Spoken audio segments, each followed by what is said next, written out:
டிசம்பர்னா December 31 இருக்குன்னு அதுக்குள்ள இருக்குன்னு நினைக்கிறேன். கொஞ்சம் தள்ளி கூட போகலாம். ஏன்னா நிறைய சூழ்நிலைகள் அரசியல் ரீதியா பல சூழ்நிலைகள் மாறிட்டு வருது, உங்களுக்கு தெரியும். அடுத்த மாதமோ அல்லது தை மாதத்திலே கூட முடிவுக்கு வரும். வாக்காளர் பட்டியல் சிறப்பு தொடர்ச்சியா திமுக மற்றும் திமுக கூட்டணி கட்சிகள் அதுக்கு எதிர்த்து நிகழ்ச்சிட்டே வராங்க. அது திருத்த பணிகளை நீங்க எப்படி பாக்குறீங்க? நல்லதா நினைக்கிறீங்களா? இல்ல, நான் கூட அன்னைக்கு என்ன சொன்னேன், இந்த நேரத்தில் இங்க தமிழ்நாட்டில் பீகார்ல குளறுபடி நடந்துச்சுன்னா அங்க நிதிஷ்குமார் ஆச்சு, பிஜேபி கூட்டணி ஆச்சு, அங்க ஏதோ குளறுபடி நடந்திருக்கு அப்படிங்கிறது.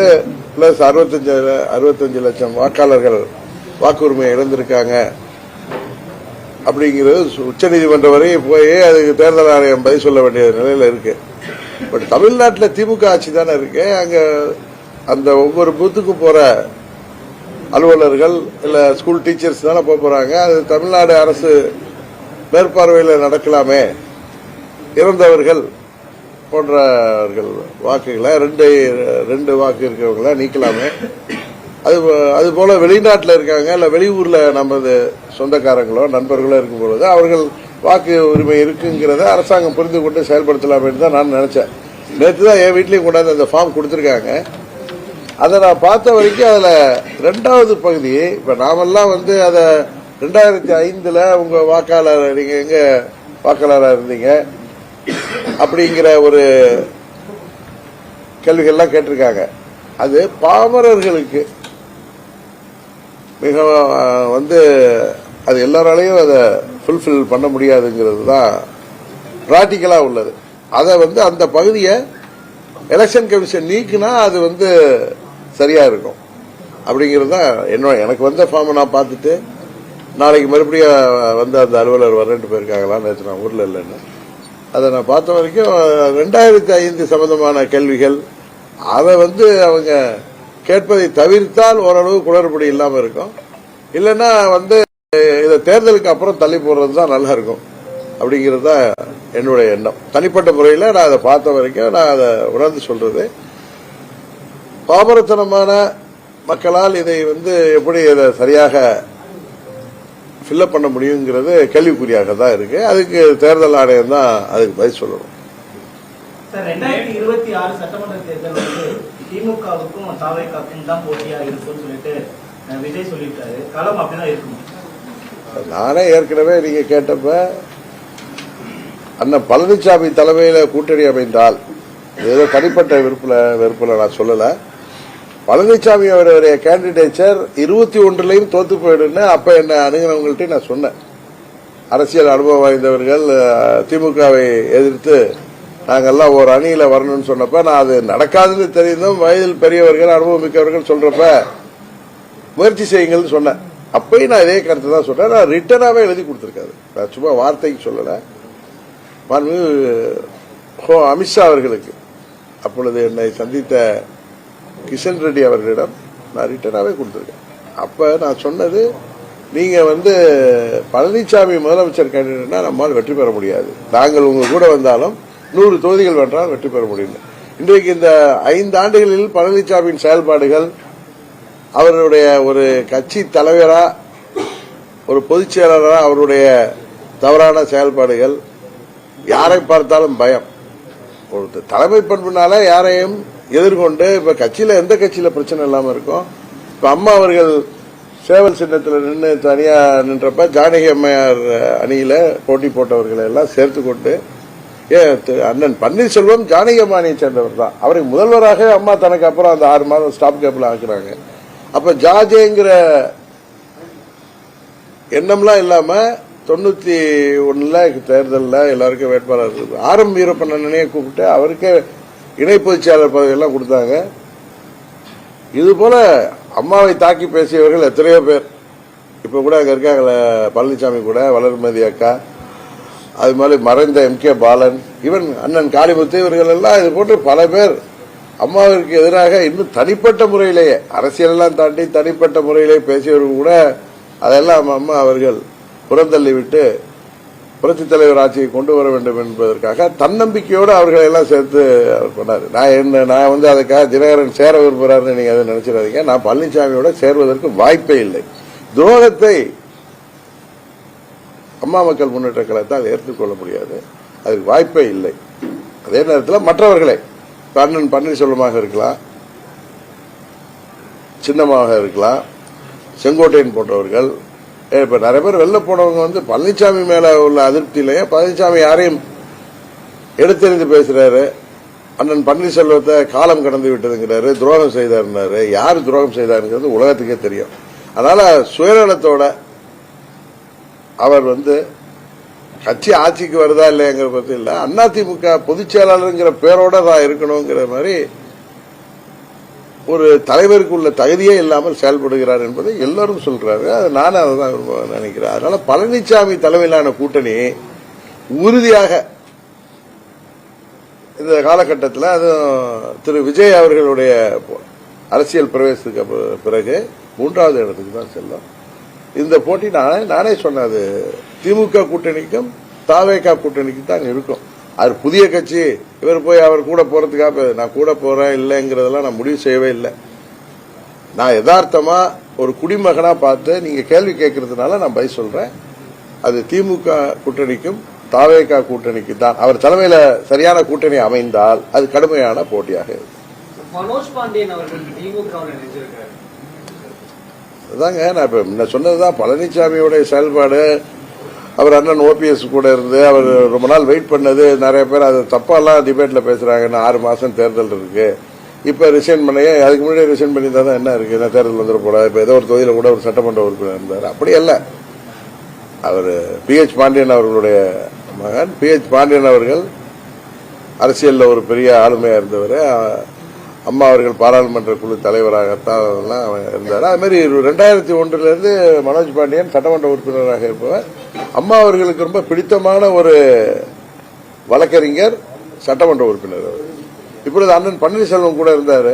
பொறுத்து பார்த்தார் பழனிசாமியுடைய அந்த ஒரு அட்ராசியஸ் பிஹேவியர், அடாவடித்தனமான பேச்சுகள், நடவடிக்கை, தலைமை பண்பே இல்லாதனால அவர் அங்க போனது எங்களுக்கெல்லாம் வருத்தம் அளிக்கிறது. அதை பேர் கூட சில பேர் சொல்றாங்க, நான் பார்த்தேன் தொலைக்காட்சியில, தட்டுற மாதிரி தட்டுறாரு. அப்படி இல்ல, அவரு போனதுக்கான காரணம் தெரியும்ல. அவரை தடுத்து நிறுத்த எங்களால் முடியவில்லை, அண்ணன் பன்னீர்செல்வத்தால முடியாமல் இருந்திருக்கலாம். அதனால நாங்க போனாரு. போனதுக்கான காரணம் வந்து அது எங்களுக்கெல்லாம் அது ரொம்ப வருத்தம் அளிக்கிற விஷயம்தான். எப்படி அன்வர் பாஜா போனப்போ அதான சொன்னேன், எங்க கூட இல்லைனாலும் வேற அணியில இருந்தாலும் அம்மாவின் தொண்டர்கள் என்கிற முறையில் அவர்கள் திமுகவிற்கு செல்வது துரதிருஷ்டவசமானது. பட் அதுக்கு காரணம் பழனிசாமியின் செயல்பாடுகள் தான் என்பதை நான் அந்த எல்லோருக்கும் சொல்லிக்கொள்ள விரும்புகிறேன். இல்ல, நான் உண்மையை சொல்லணும்னா நான் யதார்த்தத்தை சொல்றேன். எங்களை பல கூட்டணிகளிலிருந்து எங்களை அணுகுகிறார்கள். கடந்த பல கட்சிகளிலிருந்து கூட்டணிக்காக 2-3 மாதங்களாகவே அணுகினார்கள். நான் ஒரு கூட்டணியில் இருக்கும் பொழுது ஏற்கனவே என்டிஏல இருந்தப்ப பேசுவது முறையாக இருக்காது என்று செப்டம்பர் 3ஆம் தேதிக்கு பிறகு பல கட்சிகளைச் சேர்ந்தவர்கள் என்னை அணுகினார்கள். அவர்களோடு வந்து ஒரு பேச்சுவார்த்தை தான் நடந்து கொண்டிருக்கிறதே தவிர அம்மா மக்கள் முன்னேற்ற கழகம் எங்கள் கட்சி முக்கிய நிர்வாகிகளோடு எல்லாம் பேசிவிட்டு தான் ஒரு முடிவு எடுக்க முடியும். அது எல்லாமே இனிஷியல் ஸ்டேஜில் தான் இருக்கு. நான் எந்த முடிவு எடுக்கல, அதுதான் உண்மை. அதை நீங்க நம்புறீங்களோ இல்லையோ, இது வந்து டிசம்பரோ ஜனவரியோ ஆகும். இன்னும் சில புதிய மாற்றங்கள் வருவதற்கும் வாய்ப்பு இருக்கு. ஆனா ஒன்றை மட்டும் சொல்றேன், நாங்க அம்மா மக்கள் முன்னேற்ற கழகம் இடம்பெறுகிற கூட்டணி உறுதியாக வெற்றி கூட்டணியாக இருக்கும். எங்களை தவிர்த்து விட்டு ஒரு கூட்டணி வெற்றி பெற முடியாது என்பதுதான் இன்றைக்கு சூழ்நிலை. அது நான் அதீத நம்பிக்கையில் சொல்ல, யதார்த்தத்தை சொல்ல. இல்ல சார், பல கட்சிகள் எங்களோட பேசிட்டு இருக்காங்க. அதுல வந்து நான் இந்த கட்சி அந்த கட்சின்னு சொல்ல விரும்பல. முடிவுக்கு வந்த பிறகு சொல்லுவோம், அப்பதான் நாகரிகமாக இருக்கும். அதிமுகவிலிருந்து பல நிர்வாகிகள் அதிருப்தியில ஓபிஎஸ் அவர்கள் அணியில இருக்கட்டும் திமுக சேர்றாங்க. எடப்பாடி பழனிசாமி எதிர்க்கக்கூடிய நீங்களும் உங்களுடைய கட்சியில அவங்களை இணைக்கிறதுக்கு எந்த முயற்சியும் எடுக்கலையா, இல்ல அவங்க எதுவும் விரும்பலையா? நல்ல கேள்வி நீங்க கேட்டது. எங்களோட பல பேர் தொடர்புல தான் இருந்தாங்க. ஆனா பழனிசாமியை வீழ்த்துவதற்கு திமுக தான் சரியான இடம் என்று நினைத்துதான் அவர்கள் சென்றிருப்பதாக தான் நினைக்கிறேன். அவங்க விரும்புற எங்களோட தொடர்புல இருந்தவங்க தானே, எல்லாரும் எங்களோட தொடர்புல இருக்கிறவங்க தான்.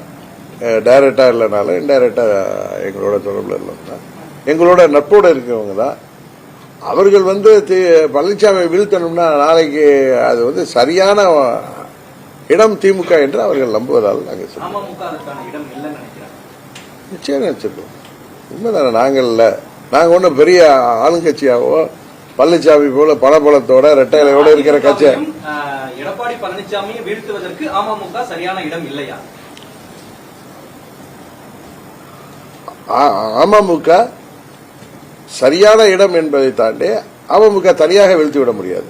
திமுக அதை தனியாகவே வீழ்த்தக்கூடிய பெரிய இயக்கமாக இருப்பதாகத்தான் நான் நினைக்கிறேன். நீங்களும் எடப்பாடி பழனிசாமி நான் உண்மையதானே சொல்லணும். நான் திமுக மாதிரி பெரிய கட்சி, அண்ணா திமுக மாதிரி பெரிய கட்சி இல்லைங்கிறத நான் வந்து யதார்த்தத்தை ஒத்துக்கிறப்ப நீங்க அதுல போய் கேள்வி பல கேள்வி நோட்டுறீங்க. நாங்க அந்த அளவுக்கு கட்சி இல்லை, ஆனால் வளர்ந்து வருகிறோம். இப்ப திமுக 75 வருட கட்சிக்கும் பழனிசாமி திமுக இடிஎம்கே இப்பதான் அண்ணா திமுக இல்லையே, இடிஎம்கேவுக்கு இணையாக எங்கள் கட்சியின் நிர்வாக அமைப்பு தமிழ்நாடு முழுவதும் கட்டமைப்பை பலப்படுத்தி வருகிறோம், பலப்படுத்தி விட்டோம் என்றே சொல்லலாம். அதனாலதான் நான் சொல்றேன், எங்களை தவிர்த்து விட்டு 19 தேர்தலா இருக்கட்டும் 21 விட இந்த தேர்தலில் நாங்க இன்னும் ஸ்ட்ராங்கா இருக்கோம். அதனால எங்களை தவிர்த்து விட்டு எந்த கூட்டணியும் ஆட்சேபிக்க முடியாது. அதே நேரத்தில் எங்களை விட திமுகவும் எடப்பாடி திமுகவும் பெரிய கட்சி என்பது உண்மை. ஒரு 7 மாதங்கள் தான் இருக்கு. அமமுக துவங்கப்பட்டதற்கான மைய காரணம் மீண்டும் அஇஅதிமுகவை ஒருங்கிணைக்கிறது. இந்த இலக்குல எவ்வளவு தூரம் பயணிச்சிருக்கீங்க? 7 மாசம் தான்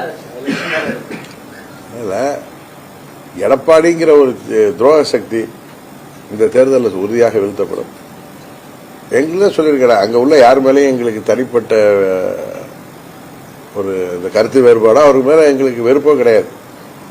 அங்க உள்ள அனைவர் மேலும் எங்களுக்கு துரோகம், எங்களால் முதல்வராக்கப்பட்ட பழனிசாமி எங்களுக்கு இழைத்த துரோகம். இனி வருங்காலத்தில் துரோகம் என்ற சிந்தனையே எந்த ஒரு அரசியல்வாதிக்கும் வரக்கூடாது என்பதற்காகத்தான் அவரை நாங்கள் கடுமையாக அவரை வீழ்த்த வேண்டும் என்கிற குறியோடு அம்மா மக்கள் முன்னேற்ற செயல்படுகிறது. அவரை வீழ்த்திய பிறகு உறுதியாக புரட்சித் தலைவர் சட்டத்திட்ட விதிகளோடு அதிமுக மறுமலர்ச்சி பெறுவதற்கு அம்மா மக்கள் முன்னேற்ற கழகம் முழு முனைப்போடு செயல்படும்.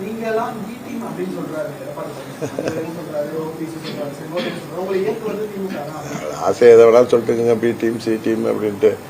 எங்களை இயக்குவதே பழனிசாமி தான். இப்ப நான் எதுக்கு போய் கட்சி ஆரம்பிச்சேன், அவர் கூட அவருக்கு எதிராக இயக்குவதே பழனிசாமி தான். ஏன்னா 2017 பிப்ரவரியில அவர் ஆட்சி அமைக்க காரணமாக இருந்தவர்கள் நாங்கள் பல முறை சொல்லியிருக்கோம். ஆர்கே நகர் இடைத்தேர்தலில் நான் வேட்பாளர் என்னதுனால உள்ளுக்குள் பயம் வந்துட்டு அந்த தேர்தல் நிறுத்தப்பட்ட பிறகு ஒரு வாரத்திலே ஏப்ரல் 14 அண்ணல் அம்பேத்கர் பிறந்தநாள் அன்னைக்கு கட்சி சார்பாக நான் கொடுத்த துணை பொதுச்செயலாளர் கொடுத்த அறிவிப்பின்படி எல்லா நிர்வாகிகளும், அப்ப அமைச்சரவையில் இருந்தவர்கள் பழனிசாமி கூட எல்லோரும் என்னோட கலந்து கொண்டுதான் மாலை அணிவித்து சொன்னோம். 2 நாள்ல 17ஆம் தேதியே என்ன நீக்க வேண்டிய அவசியம் எதற்கு வந்தது என்பது பழனிசாமிக்கு தான் வெளிச்சம். அதுதான் எங்களை நான் பாட்டில் இருந்திருப்பேன். நாங்க என்ன ஊர்ல போய் விவசாயம் செய்ய முடியுமா? இல்ல நாங்க பாட்டில் அமைதியா இருக்கணும்னு பழனிசாமி எதிர்பார்த்தால் அது எப்படி துரோகம் செய்தவரை விட முடியாதுல்ல. நீங்களா விடுவீங்களா? உங்களை ஏமாத்தினவரை துரோகம் பண்ணவரை. அதனால் உருவானது அம்மா மக்கள் முன்னேற்ற கழகம். நாங்க தொடர்ந்து அவரை எதிர்த்து தானே வர்றோம். ஆர்கே நகர் இடைத்தேர்தல் இருந்து நாங்க எதிர்த்து தானே வர்றோம். நாங்க எப்படி பி டீமா இருக்க முடியும்? அவர் தான் இன்றைக்கு திமுக 21 ஆட்சிக்கு வர்றதுக்கு காரணமாக இருந்தாரு. எங்களை எல்லாம் பயந்துட்டு எங்களை எல்லாம் நேரடியாக சந்திக்க பயம் இருக்கும்ல அவருக்கு. எப்படி சந்திப்பார்? தைரியம் இருக்கு. அதெல்லாம் எங்களுக்கு துரோகம் பண்ணிட்டு அதே மாதிரி 24 தேர்தலில் திமுக 39 தொகுதிகளில் வெற்றி பெறுவதற்கு உதவி செய்தவர் பழனிசாமி. இன்றைக்கும் திமுக கூட்டணி பலமாக இருப்பதற்கு காரணமே பழனிசாமியின் இந்த அடாவடி நடவடிக்கைகளும் அவர் அம்மாவின் தொண்டர்களை பலவீனப்படுத்தி வருவதுதான். அதனாலதான் எல்லாத்தையும் எதுக்கு மனோஜ் பாண்டியன் போய் திமுக சேர்ந்தோம், எதுக்காக ஒரு அன்வர் ராஜா தலைவர் காலத்து நிர்வாகி அவர் போய் அதற்கு திமுக சேர்ந்தோம். இன்னும் பல பேரை சொல்லாம உங்களுக்கு திமுக போனவங்க லிஸ்ட் எல்லாம் பாக்குறேன். பழைய தலைவர் காலத்திலிருந்து அம்மா காலத்திலிருந்து உள்ளவங்க போயிருக்காங்க.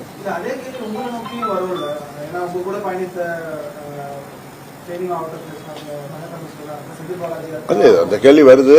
அந்த கேள்வி வந்தது. அவர்கள் என்னோட வந்தவங்கள எந்த கொள்கைக்காக வந்தோமோ அந்த கொள்கையை உறுதியாக நிறைவேற்றும் வரை என்னோடு பயணிப்பவர்கள் என்னோட தான் பயணிச்சுட்டு இருக்காங்க. சில பேர் சுய நலனுக்காக இல்லை அங்கே போனால் தான் சட்டமன்ற உறுப்பினராக முடியும், பாராளுமன்ற உறுப்பினராக எண்ணத்தில் அவங்க போயிருக்கலாம்.